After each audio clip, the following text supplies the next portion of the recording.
한밤중 도심에서 총기 난사 사건이 일어나 10명이 총상을 입었습니다. 오늘 한 고등학교 졸업식에서 총격 사건이 벌어져 1명이 숨졌습니다. 메모리얼데이 연휴 동안 10건이 넘는 총기 난사 사건이 발생해 많은 인명피해를 냈습니다. 초등학교 5학년 학생이 문자 메시지로 대규모 총격을 예고했다 경찰에 체포됐습니다. 경찰은 가짜 위협도 중대한 범죄가 될 수 있다고 강조했습니다. 대낮에 세리토스 지역 대형 쇼핑몰에 떼강도가 침입해 유유히 물건을 훔쳐 달아났습니다. 갈수록 늘어나고 대담해지는 범죄에 주민들의 불안감이 높아지고 있습니다. 뉴욕시 전철역에서 흑인의 아시안 혐오 범죄가 계속되고 있습니다. 그룹 방탄소년단 BTS가 백악관을 방문했습니다. 바이든 대통령을 만나 징후범죄 근절을 위해 논의했습니다.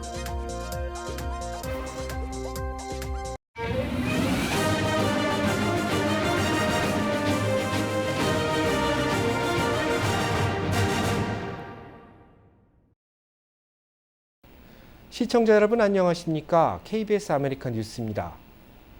어젯밤 도심 주거지에서 총기 난사 사건이 일어나 10명이 부상을 입었습니다.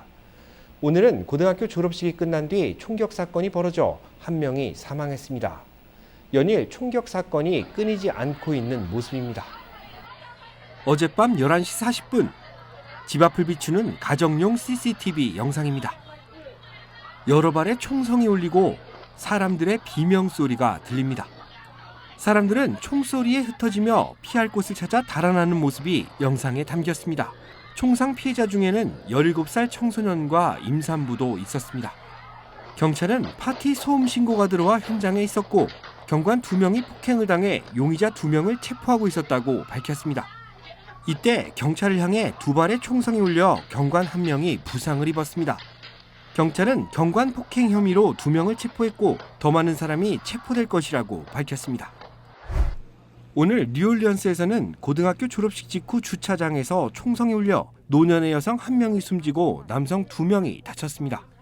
경찰은 3명의 피해자가 졸업식에 참석했고 이후 주차장에서 싸움을 벌이다 총격이 시작됐다고 말했습니다. 지난 2주 동안 고등학교 졸업식에서는 적어도 3건의 총격 사건이 발생했습니다. 메모리얼데이 연휴 동안에도 전국에서 총격 사건이 끊이지 않았습니다. 10건이 넘는 총기 난사 사건이 발생해 다수의 사망자와 부상자가 속출했습니다. 이어서 김경일 기자가 보도합니다. 시민단체 총기폭력 아카이브 집계 결과 메모리얼데이 연휴 기간 총기 난사 사건이 14건 발생해 9명이 숨지고 63명이 다쳤습니다. 총기 난사는 캘리포니아와 필라델피아, 미시간, 텍사스, 일리노이 등 10개 주에서 발생했습니다. 연휴 기간 캘리포니아주 머세드 카운티에서는 집에서 파티를 하던 도중 발생한 총격으로 청소년 2명과 성인 2명이 총에 맞아 1명이 숨졌습니다. 또 프레즈노에서도 총격 사건이 발생해 1명이 숨지고 3명이 다쳤습니다. 현재 2사건 모두 용의자는 체포되지 않아 경찰이 조사 중입니다. 필라델피아에서는 총격으로 여성 2명이 머리에 총을 맞아 숨지고 2명이 다쳤습니다. 총기 난사는 4명 이상이 동시에 총격 피해를 당한 사건을 말하는데 총기 폭력 아카이브는 올해 150일 동안 34개 주에서 230건의 총기 난사 사건이 있었다고 밝혔습니다. 단일 총격까지 포함하면 이 기간 동안 156명이 총에 맞아 숨졌고 412명이 총상을 입었습니다. 이와 관련해 바이든 대통령은 오늘 뉴질랜드 총리와의 정상회담에 앞서 기자들의 질문에 총기 규제 입법 문제를 논의하기 위해 의회와 만날 것이라고 밝혔습니다. Yesterday, or not the day before, I was down in Texas, and people sat in a room, about 250 of them in a large room, with me for almost 4 hours. Nobody left. They wanted to, until I spoke to every single person in that room. Every single person. They waited till the very end. And the pain is palpable. 일주일 전 발생한 텍사스 초등학교 총기 난사 사건으로 총기 규제의 여론이 들끓고 있지만 규제에 반대하는 목소리도 적지 않습니다. KBS 뉴스 김경일입니다. 플로리다주에서는 초등학교 5학년 학생이 문자 메시지로 대규모 총격을 예고했다 경찰에 체포됐습니다. 플로리다주 리 카운티 셰리프국은 지난 28일 초등학생의 총기 위험 문자 메시지가 확인돼 수사를 펼쳤으며 5학년 학생을 체포해 조사한 뒤 총격 위협 혐의로 기소했다고 밝혔습니다. 셰리프국은 이 사건이 최근 발생한 텍사스주 유벨디 초등학교 총기 참사 이후 며칠 만에 벌어진 사실을 언급하며 가짜 위협도 중대한 범죄가 될 수 있다고 강조했습니다.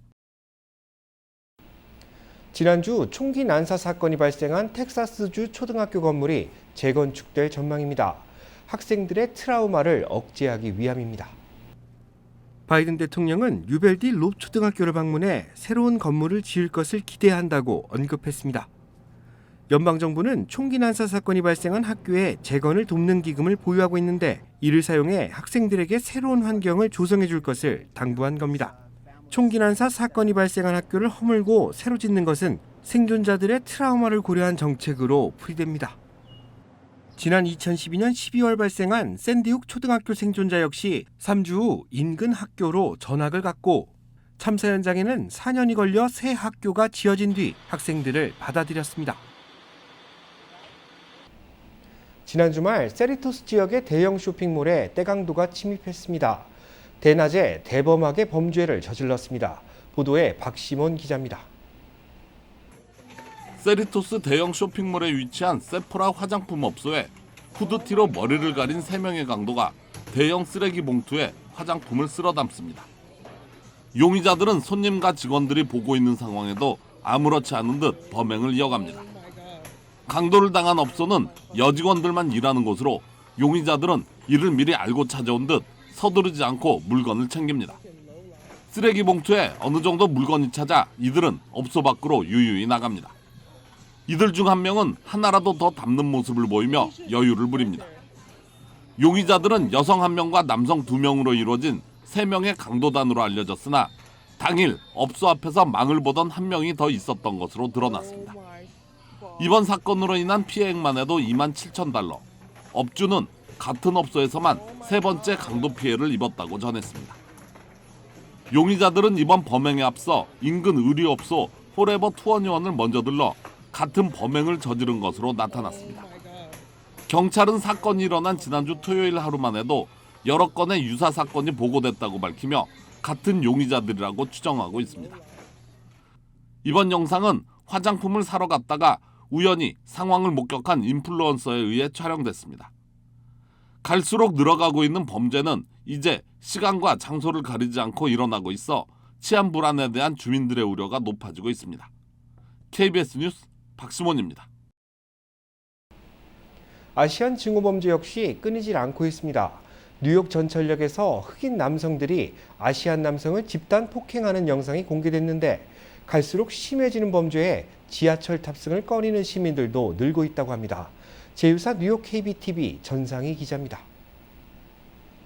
트위터 계정 아시안 범죄 리포트에 올라온 해당 영상에는 MTA 뉴욕시 전철 풀턴 스트리트역 안에서 흑인 남성 1명이 아시안 남성 1명을 뒤에서 잡고 있고 다른 2명이 주먹으로 아시안 남성의 얼굴을 수차례 가격하는 모습이 담겼습니다. 영상에는 환호하는 소리도 들렸습니다.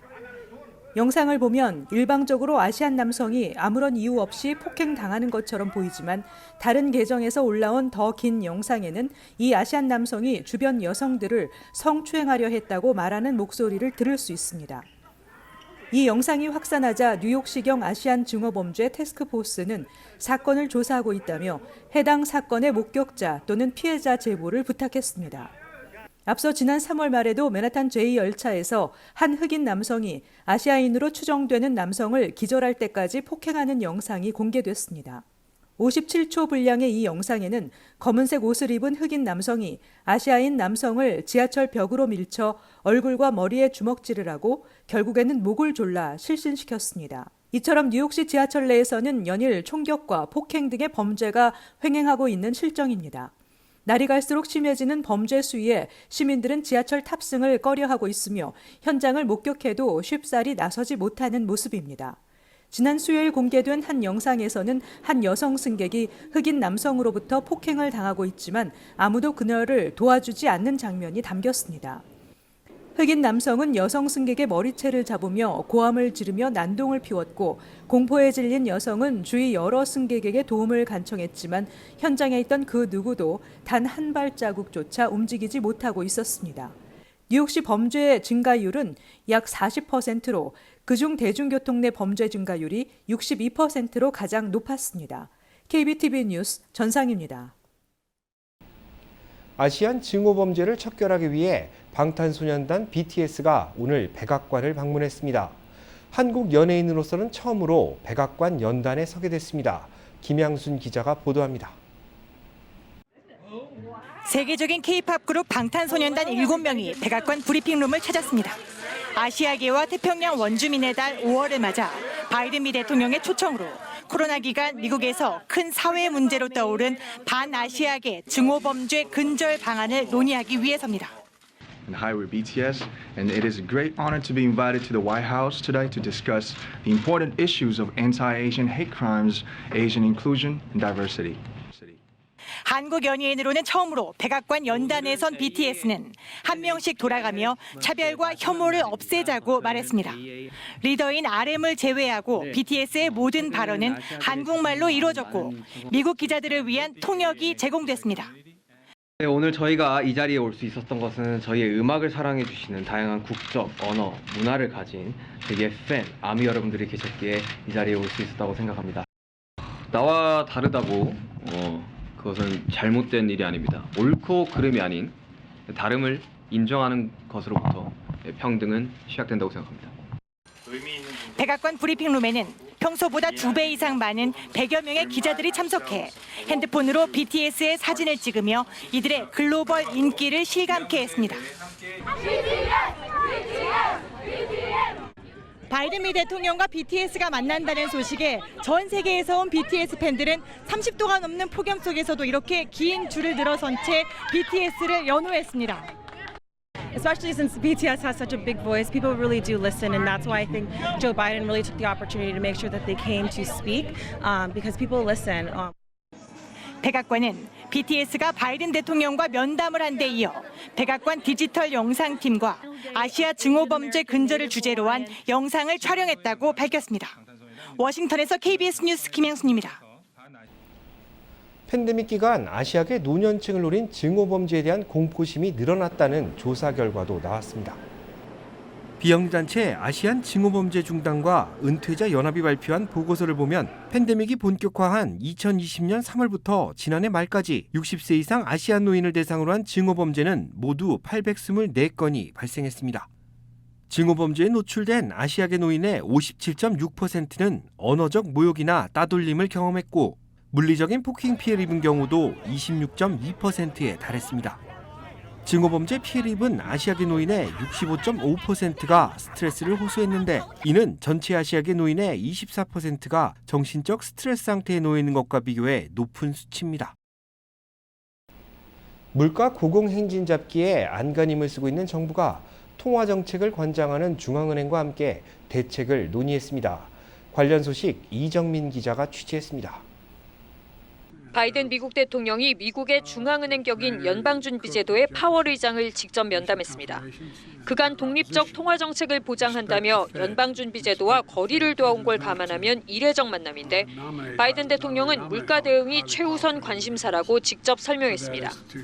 정부가 중앙은행 결정에 영향을 미치려는 것 아니냐는 의구심을 의식한 듯 연준의 독립성 존중을 거듭 강조하면서도 인플레이션 해결에 정부는 물론 연준 역시 가진 수단을 모두 동원할 거라고 밝혔습니다. I know we'll use those tools of monetary policy to address the rising prices for the American people. 바이든 대통령은 연방준비제도가 인플레이션을 해결할 공간을 만들어주겠다고도 강조했다고 백악관은 밝혔습니다. He respects the independence of the Federal Reserve and will provide the Federal Reserve the space and the independence that it needs to tackle inflation. 미국 언론들은 이번 회동을 인플레이션에 본격적으로 대응하겠다는 차원의 움직임으로 해석했습니다. 바이든 대통령은 하루 전 월스트리트 저널에 낸 기고에서도 공급망 복구, 세제 개혁과 함께 연준과 의회의 전방위적 협력 필요성을 물가 잡기 방안으로 강조한 바 있습니다. 상승률 8%를 넘고도 좀처럼 떨어질 기미가 없어 보이는 물가. 이와 연동해 중간 선거를 불과 반년 앞두고 최저치를 기록하고 있는 대통령 지지율을 신경 쓴 움직임입니다. 향후 연준 움직임에 더 관심이 쏠리는데 이달과 다음 달 두 번의 통화정책회의에서 0.5%포인트의 높은 금리 인상이 이루어질 거라는 전망이 현재로선 우세합니다. 워싱턴에서 KBS 뉴스 이정민입니다. 식품의약국 FDA가 대형마트에서 판매된 딸기와 관련 있는 A형 간염에 대한 조사에 착수했습니다. FDA는 월마트와 세이프웨이, 트레이더조 등 국내 대형마트에서 판매된 딸기와 관련 있는 A형 간염에 대해 조사하고 있습니다. 최근 딸기와 관련된 17건의 A형 간염 보고가 나왔는데 이 중 상당수 환자가 입원했기 때문입니다. FDA는 보고된 17건 중 15건은 캘리포니아주, 나머지 2건은 미네소타와 노스다코다에서 각각 확인됐다고 밝혔습니다. FDA는 올해 3월 5일부터 4월 25일까지 유통된 유명 브랜드 딸기가 A형 간염을 유발했는지 조사하고 있는데 당시 유통된 제품을 구매해 냉동 보관 중인 소비자는 섭취하지 말 것을 당부했습니다. 오늘부터 LA시에서는 야외물 사용 제한 조치가 발효됐습니다. 극심한 가뭄에 대처하기 위한 방편입니다. 물 사용 제한 조치가 시행되면서 시민들은 주 2회 야외에서 물을 쓸 수 있는데 주소에 따라 사용할 수 있는 날이 다릅니다. 홀수로 끝나는 주소는 매주 월요일과 금요일, 짝수로 끝나는 주소는 목요일과 일요일 야외에서 물을 쓸 수 있습니다. 하지만 어느 경우에도 오전 9시부터 오후 4시까지는 야외에서 물을 트는 것이 허용되지 않습니다. 따라서 야외에서 물을 쓰려면 오후 4시 이후나 오전 9시 이전 시간을 이용해야 합니다. 잔디에 물을 공급하는 스프링클러의 작동은 최대 8분까지 가능합니다. 이번 행정명령은 최악의 가뭄에 대처하기 위한 시정부 차원의 조치로 LA 시의회에서 만장일치로 통과된 바 있습니다. 한국 시간으로 6월 1일인 오늘 제8회 전국 동시 지방선거가 열리고 있습니다. 이번 선거에서는 지방의회 의원과 자치단체장, 교육감을 선출하게 됩니다. KBS 아메리카는 내일 새벽 1시부터 위성과 케이블 채널을 통해 개표 상황을 실시간 중계합니다. 부산 광안대교 상공, 탁 트인 바다 위를 300대의 드론이 수놓습니다. 여기에 실시간 투개표 정보도 다양한 그래픽으로 소개됩니다. 행정중심 복합도시 세종시의 상징물인 금강 보행교에도 고화질 입체 AR 세트가 마련됐습니다. 아름다운 한강과 여의도 야경을 배경으로 세워진 노들섬 오픈 스튜디오에선 이번 지방선거의 의미와 결과를 심층 분석합니다. 24m 대형 직각 LED월과 98인치 대형 터치스크린은 물론 생동감 있는 그래픽을 동원해 지방선거 예측치와 관련 정보들을 알려드립니다. 역사저널 그날이 아닌 역사저널 그날 외전입니다. 여기에 더해 대한민국 지방선거의 역사를 쉽게 알아보고 지방선거 파고 어떤 주인공 파고 지방선거 관련 각종 이색 기록도 확인할 수 있습니다.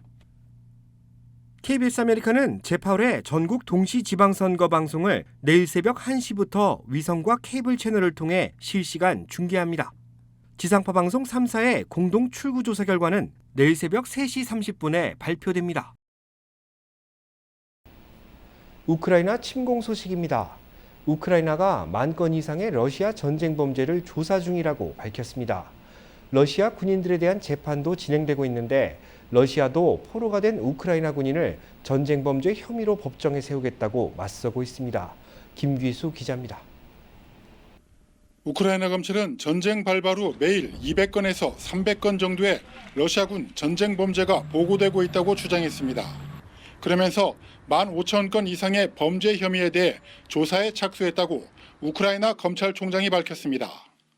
We started several cases about such forcible transfer of children, adult people to different parts of Russian Federation. Then, of course, we can speak about torturing people, killing civilians. 우크라이나 검찰은 현재 600명이 넘는 러시아 전쟁 범죄 용의자를 확인했고 그중 80명 정도를 기소한 것으로 전해졌습니다. 우크라이나 법원의 판단도 나오고 있습니다. 민간인 살해 혐의로 기소된 러시아 군인에 대해 지난주 종신형이 선고됐고 어제는 마을 포격 혐의로 러시아 군인 2명이 각각 11년 6월형을 선고받았습니다. 이에 맞서 러시아 측도 우크라이나 전범에 대해 곧 재판이 열릴 것이라고 밝혔습니다. 마리우폴 아조스탈 제철소에서 최후까지 저항하다 포로가 된 우크라이나 군인이 대상이며 고문과 살인 등 증거가 충분하다고 친러 도네츠크 인민공화국 측은 주장했습니다. 앞서 러시아 법원은 우크라이나 장교 2명에 대해 집단 학살 등의 혐의로 사전 영장을 발부하기도 했습니다. 한편 유럽연합 EU는 해상을 통한 러시아산 원유 수입 금지 조치에 합의했습니다. Permettre de bannir le pétrole russe avec une exception temporaire qui concerne le pétrole qui vient par pipeline. 회원국 간 이견으로 전면 금수에는 이르지 못했습니다. 하지만 해상 물량은 이후에 전체 러시아산 원유 수입량의 3분의 2에 달해 러시아에 경제적 타격이 있을 것으로 보입니다. 베를린에서 KBS 뉴스 김기수입니다. 오늘은 세계 금연의 날입니다. 금연을 돕기 위해 한인 금연센터도 운영되고 있는데요. 무료 이용이 가능하다고 합니다. 세계보건기구 WHO는 흡연자들이 평생 지출하는 1인당 평균 담뱃값과 의료비가 140만 달러에 이른다고 밝혔습니다. 또 담배꽁초에서 나오는 유해물질이 수중 환경과 토양을 오염시키고 있다고 강조했습니다. 이와 함께 흡연자가 내뱉는 담배 연기로 매년 100만 명 이상이 간접 흡연에 노출돼 사망하고 있다고 덧붙였습니다. 개인 건강과 환경을 지키기 위해 금연이 중요한 시점, 질병통제예방센터 CDC는 한인들의 금연을 돕기 위해 한인 금연센터를 운영하고 있다며 적극적인 활용을 당부했습니다. 한국어 구사자라면 누구나 센터가 제공하는 무료 혜택을 받을 수 있습니다. 한인금연센터는 온라인 홈페이지나 전화 또는 문자를 통해 등록이 가능합니다.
세계 금연의 날을 맞아 멕시코 정부는 전자담배 판매를 전면 금지했습니다.